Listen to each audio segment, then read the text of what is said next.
Welcome to Academic Gain Tutorials.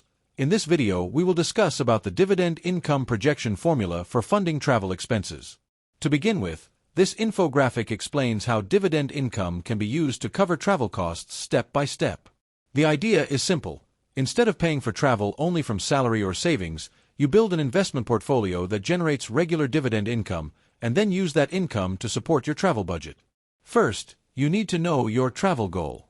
In this example, the target is $6,000 per year for travel expenses. That could include flights, hotels, food, local transport, and other vacation-related costs.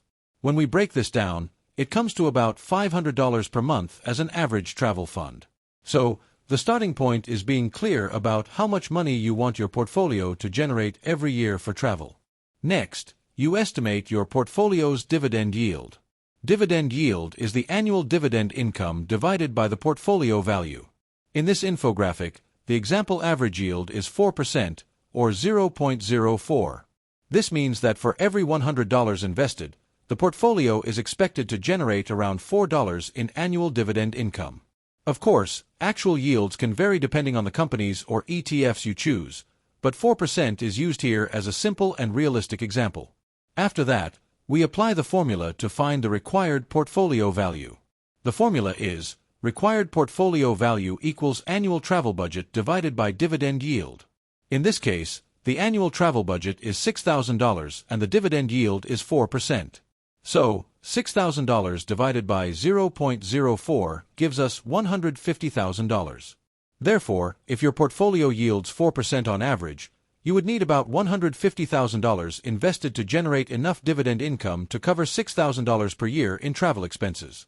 Then, the infographic shows a projected path to funding travel. For example, in year 1, a portfolio of $25,000 at a 4% yield would generate about $1,000 in annual dividends, which could support small weekend trips.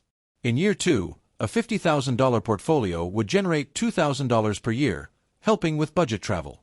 In year 3, a $75,000 portfolio would generate $3,000, which could support more regional travel plans. As the portfolio grows further, the travel options become bigger. In year 4, a $100,000 portfolio could generate $4,000 in annual dividends, which may help fund an international trip. In year 5, a $125,000 portfolio could produce $5,000 per year, giving major support to yearly travel expenses. Finally, in year 6, when the portfolio reaches $150,000, it generates $6,000 in annual dividends, which means the full travel budget is covered. In addition, the infographic highlights several key assumptions. The average dividend yield is 4%, and there is also an optional dividend growth rate of 5% per year. It also assumes that dividends are reinvested, which means using dividend payments to buy more shares and grow the portfolio faster over time. Another assumption is monthly investing, which helps build the portfolio more consistently and steadily. Moreover, the image suggests building the portfolio with discipline. That includes investing consistently, reinvesting dividends, adding new capital regularly, and focusing on quality dividend stocks or ETFs.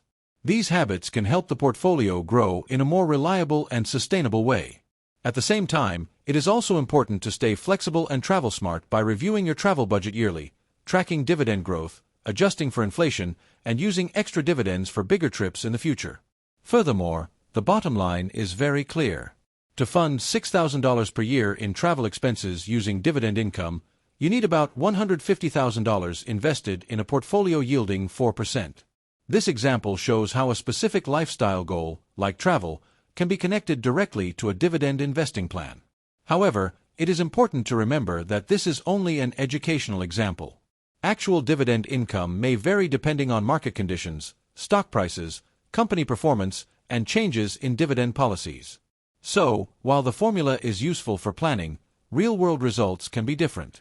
Overall, the key lesson is to define your annual travel goal, estimate a reasonable dividend yield, use the formula to calculate the portfolio size needed, and then build toward that target through consistent investing and reinvestment. Over time, this approach can help turn dividend income into a practical source of funding for your travel lifestyle. If this short video was helpful, give it a thumbs up and subscribe to the channel. Thank you.